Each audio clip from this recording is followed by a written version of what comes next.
right, here we are. Dan, thank you very much for being here today with me. Happy to be here, Pablo. Hmm. So today we're going to talk with Dan Tabaran. Dan is the head of marketing at Influencity. Before that, he was the performance marketing manager at Voxbone. He helped that company to grow, yeah, from almost zero, right, to being sold for $500 million in 2020. Just a quick one. I was I Okay. was I was probably right somewhere in the middle. So when we hit that accelerated growth phase, yeah, I joined the company at that time. Fantastic. Till it was sold for $500 million, right? Half a billion, yeah, correct. Yeah. Dan is focused on maximizing performance and revenue with extensive experience in influencing business development and driving commercial initiatives. Again, Dan, it's a pleasure to be here. Thank you for accepting my invitation. So, can you please explain us a little bit what Influencity is about? Sure thing. So, Influencity is a influencer marketing platform. Basically, it uses the power of AI to analyze influencers, and it offers customers the possibility of finding the perfect influencer for their influencer marketing campaign. That's kind of it in a nutshell. But basically, it's a all in one tool that allows customers to find and execute influencer marketing programs for B- their business or for their agencies. B2C influencers, right? Correct. Yeah, yeah. I mean, it has total sense. Like, especially now, I believe many companies are still trying to evaluate to what extent influencers uh, work out. So I guess you help companies to make that assessment beforehand. Am I right? Correct. Yeah. I mean, we do have a lot of filters and data points Hmm. that allow companies to better understand the audience of the influencer, which essentially is their goal to kind of target. And engagement and interest and values. Yeah, that has a lot Right. of. Like yeah, like fake or real followers. All of these metrics to understand if the influencer is the right choice for the company. Yeah, and who are the clients and who are the users? Therefore. The clients usually the clients are brands that usually it's retail or fashion or the high velocity B2C B2C companies that diversify their marketing channels and use influencer marketing as another way to attract awareness and bring their product in front of their audience. Or these are agencies that have set brands in their care, which run professional influencer marketing programs. I see. I see. And your role at Influencity is head of marketing, right? Correct. So I help Influencity get out there in front of brands and agencies, Hmm. and at the same time provide a lot of support to the sales team as well. Since my focus is mainly revenue, Okay. my method of action is through marketing channels, but also as a supportive element to direct revenue generation. Okay. So your focus is on revenue generation, which means basically that your work is measured according to your impact on revenue. Am I right? Correct. Correct. Yeah. That's something that I talk about in both in LinkedIn and my podcast in many occasions because there is no, a global vision of marketing and sales. Usually what happens is that marketing is valued upon number of leads generated, and therefore there is no way to assess to what extent those leads are converted or high quality leads. And this usually leads to very uh, to problems, because marketing is focused therefore on volume instead of quality, and that's a problem. So the fact that you do it like this in your company is great, and I believe it's the only way to look at it.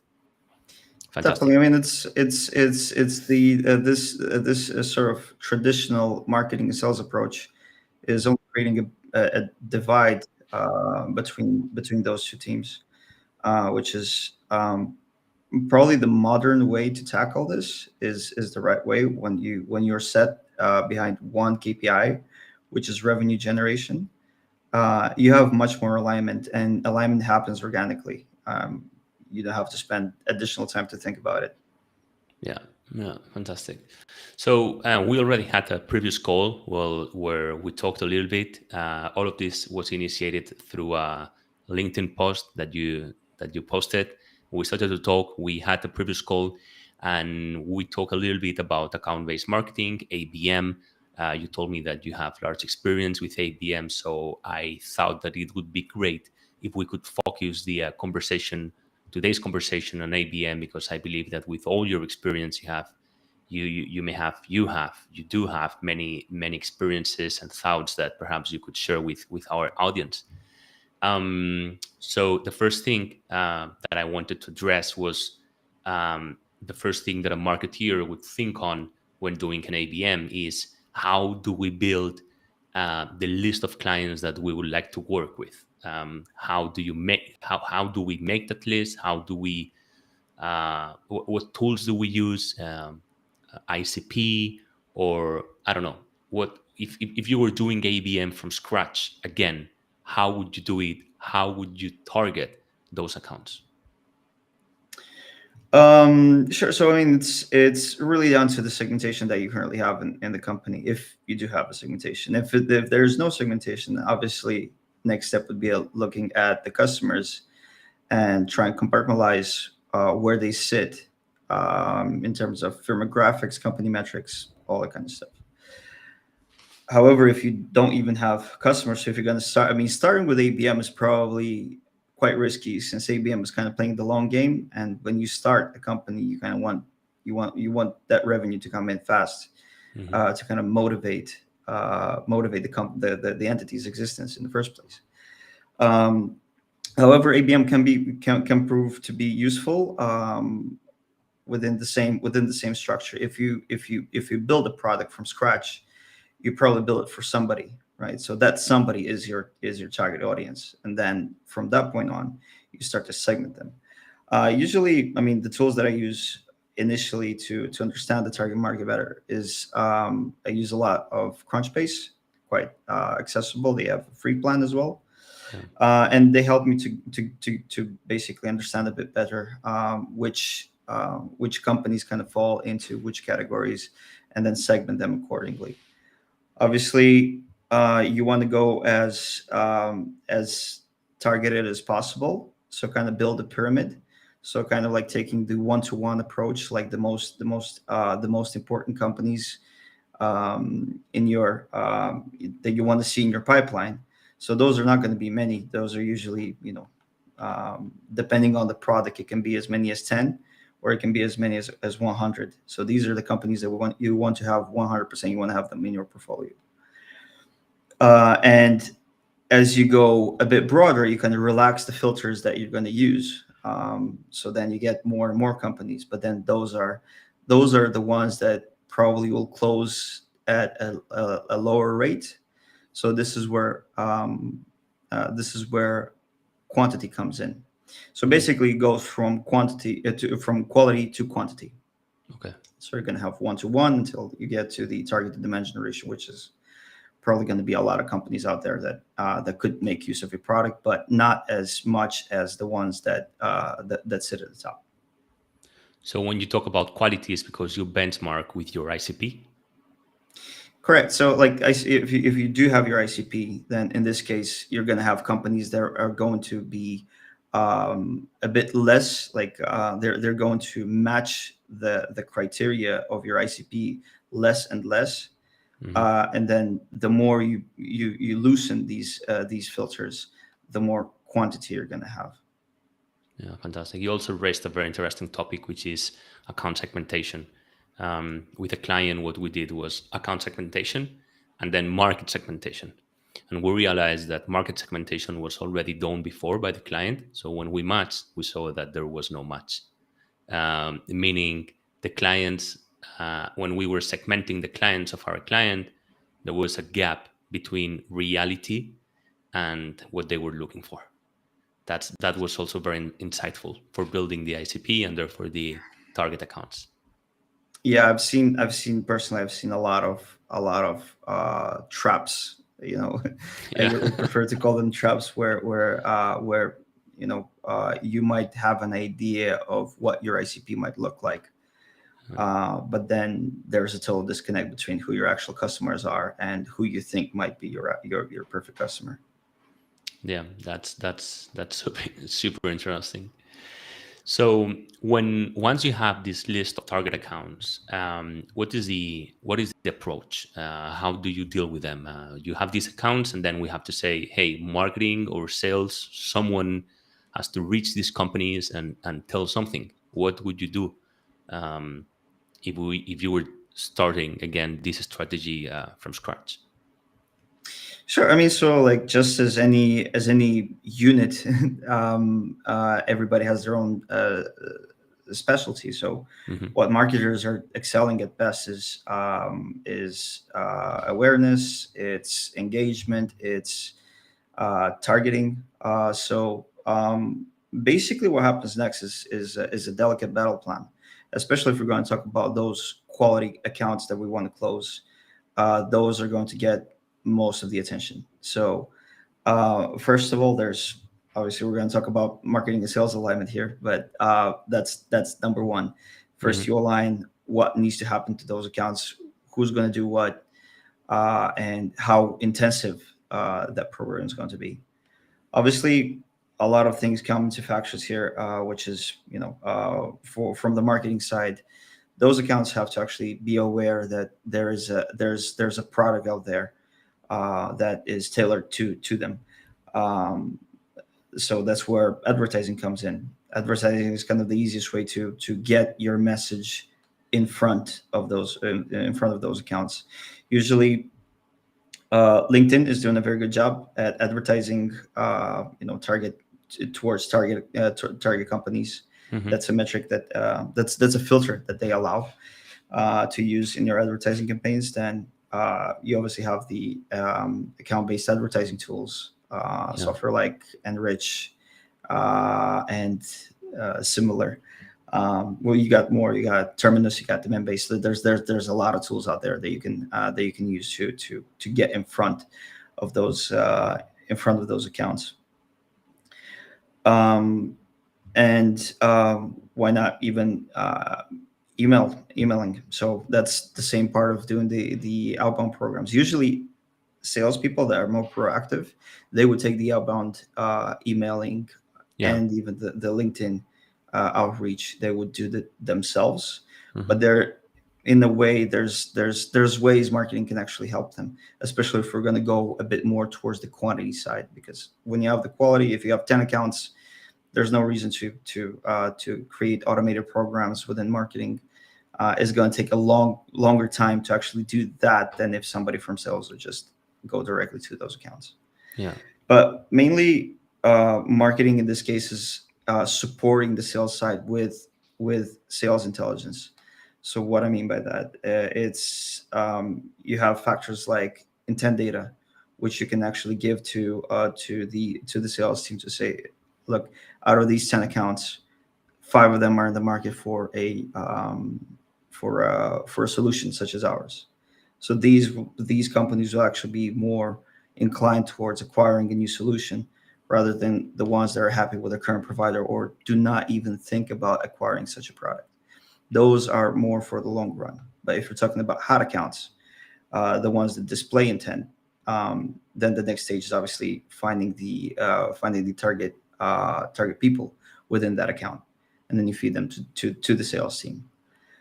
Um, then you go down as personalized as you can. You personalize your product, your offering. You personalize it towards that account, and then it's more kind of like the sales team's job in this case when they go to a specific person, be it the CMO or the chief business officer or whoever they target in that case.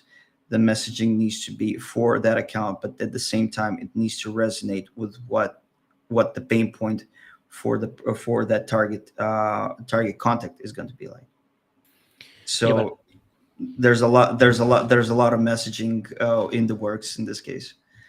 but I believe you've said something very interesting where sales and marketing could work together. You've been talking about targeting advertising, account-based advertising. You can do that with special software. You can do that with LinkedIn, or you can even do that with Meta, for instance, with Instagram ads. When the Yep. company headquarters are big enough, you can target a zip code, and then run advertising all over the company. I believe it's very interesting if you do some awareness campaigns on that company. So basically, you prepare, you warm up a little bit the people in the company. So whenever your sales team starts to reach out, these people already know who you are. And ideally, they have even gone through some of the contents that you may have prepared beforehand. I believe that if you put together these two strategies, I think conversion rates can be improved definitely. You know? Definitely. I mean, most of the actual outcome comes from, in my experience, comes from emailing or just LinkedIn outreach. So that's just gonna be emails. However, I did see cases where even through advertising, people would just come in. They something would just tickle their interest, and that's just the thing. The more personalized you go, the higher the chance you're gonna get for somebody to actually come in, not through push, but through kind of like pull methods. So they would resonate with your messaging, and then they would just come to you by themselves. Yeah. And needless to say, conversion rates are much higher when they come out of their own idea than rather when you're trying to push it in front of them. Yeah, absolutely. One of the things that I hate the most about outbound marketing is attendance rates to first meetings. I hate it when people doesn't show up. Uh, I don't do outreach marketing, but sometimes I have had to, and I hate it because I'm used to 100% attendance because they usually request those meetings. So when people doesn't show up, for me it's like, come on, what happened here? I hate that. Yeah, Yeah. It's just unfortunately it's just something that happens, yeah, and there are many factors that you can pencil in this case. But mainly the person needs to be aware that they need the solution, so they must be first problem aware, because in this case you're going to have that 100% yeah, attendance rate. yeah. Otherwise one message is not just not going to cut it. It's just not going to cut it Absolutely. for them. Absolutely. So okay, let's say that we have the accounts, we have reached those accounts using either any of the methodologies that you just explained. One of the questions, one of the topics that are um, mm, very very hot right now is how do you build trust with your customers? How do you make them rely on you? How do you make them how do you make them to choose you? So when we talk about ABM, when we talk about outreach campaigns, even though we talk also about make them come to you, how do we build this trust? When we do ABM, is there any methodology or anything that you would recommend to build trust between these targeted accounts and our company?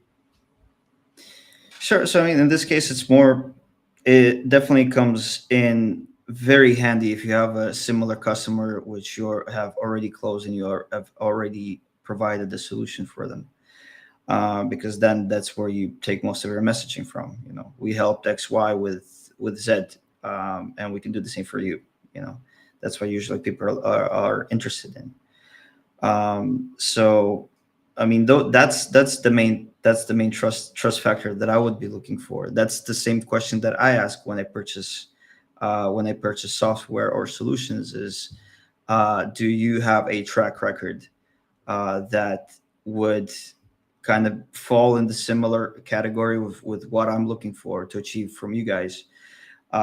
Is it do you have such a track record? That's the trust factor number one. Obviously, a lot of things come in when you have a lot of happy customers, when you have reviews. G2 is a good tool, for example, to understand if if the said tool or solution is appropriate. They deliver what they promise, because we have a lot of those that do promise a lot but deliver less. So yeah, I mean, I would use everything available, every trust signal available out there. So that is your customer pool. Your customer pool is definitely going to be the best witness to your words and to your promises. Yeah. Yeah, especially in B2B, that's I believe that's very important because people are afraid of failing because of reputation within the company, because of losing money if it is your company. So people, I believe that the easiest answer to any proposal from a client is no, because that's the easy decision. Saying yes is always risky. It always takes, Definitely. some guts. So you really have to build this trust. So saying yes is the easy answer, so the winning is ensured. And another question that I wanted to ask you, and this happens a lot with b2b marketing, is how do we measure, how do we refine, how do we scale abm to other verticals or markets, because usually when the conversion process it takes so much time, usually measuring that is sometimes very difficult, very complicated. The lead gets lost through the CRM,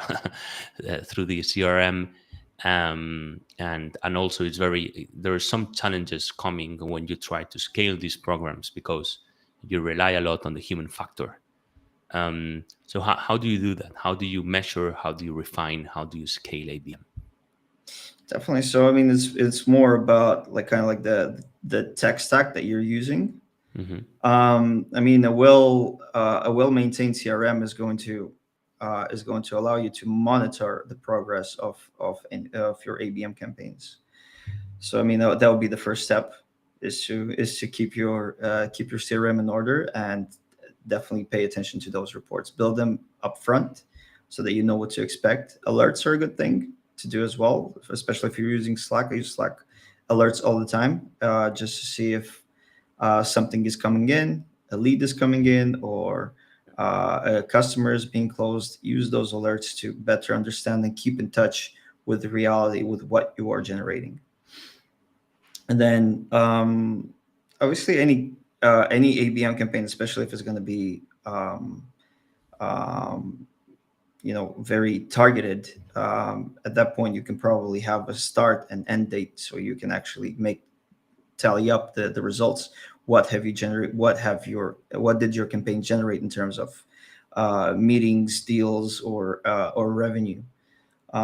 So in that case, if usually the results are positive, because any action, if it's executed properly, which I tend to see most of the time, is going to generate the positive outcome. So that positive outcome, once you have finished your targeted campaign, your highly targeted campaign, your quality time, then you tend to replicate the same thing for companies that kind of fall into the same category, into the same industry, but they're not exactly your ICP. So that's when we go towards the quantity side. So when you have the quantity, it's gonna be hard to not use marketing automation. It's gonna be hard to not employ tactics of mass distribution, in this case. So that's where I said, like, marketing automation comes in handy a lot. Hmm. It's basically taking in more, using the same approach that you use for the targeted accounts, and then as you go broad, you kind of loosen up the filters. You also loosen up the activities, so you trickle down just to like those same automated emailings, including those contacts in your CRM as well, and then using those same advertising methods to kind of pull the customers towards you. And then with the same results that you generate from your previous campaign, you can use it in the same in the next campaign for the broader audience, and you can use them even as trust factors. So basically, Basically, yeah, I would focus more on getting my tech stack right to Hmm. scale the campaigns. And as the audience grows broader, obviously conversion rates are going to fall, but you're still going to nail some accounts. Okay. I see. So talking about scaling, do you believe is it possible to run ABM campaigns just using paid campaigns? I mean, we talk about this Uh, already, but do you believe it is 100% possible to do? Sorry, is it possible to do just ABM with 100% paid campaigns and no more? Possible, definitely, 100%. Okay. Is it going to generate a lot of positive outcomes? I wouldn't say so. Uh, ABM is a very very very complicated thing, and it's in infancy. If you ask me, Yeah. I still think ABM has a long way to go from its inception. But um, definitely can run campaigns, but unless you have that marketing and sales alignment, unless you work together as a team, unless your company thinks in an EBM way, the way that they need to land those accounts, is going to be more and more difficult to land new customers through this method. Yeah, I believe so. I believe so. The other day, I was having a conversation on LinkedIn about this. I was saying that mainly it's going to be very difficult because the decision process takes so long in B2B. And there was someone saying that in B2B, there are cases where you can convert from one day to the next one. And I was like, yeah, happy to hear in what cases. I mean, I haven't seen anyone. And that's what makes B2B so difficult, I believe.